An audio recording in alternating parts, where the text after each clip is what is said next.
মরণটার হাত পা পড়ে গেছে আর একে টানতে টানতে আমার জীবনটা কালি হয়ে গেল। আল্লাহ মা আমি ডাক্তারি পাস করে এসেছি, বাবাকে আর ঘোষাতে হবে না। তার মানে তো তুই এবার অনেক টাকা আয় করবি না?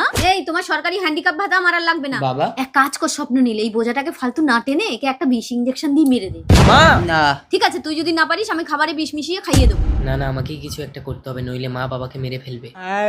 না না না মা, তুমি মারলে পুলিশ কেস হতে পারে, আমি ব্যবস্থা করছি। না দেখি বাবা। না কিচ্ছু হবে না, কিচ্ছু হবে না, অল্প একটু লাগবে তারপরে মরে যাবে। একটু সহ্য করো আমার সোনা, একটু সহ্য করো। মা আমি বাবার বডি নিয়ে কলকাতায় যাচ্ছি, কারেন্টে পুড়িয়ে দেবো। যা যা, আমি একটু কান্না করি, না হলে পাড়ার লোক আমাকে খারাপ বলবে। ও মা গো, এ আমার কি হলো?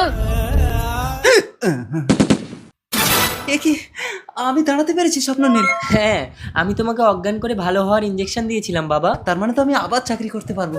না বাবা, তোমাকে চাকরি করতে হবে না, তুমি কদিন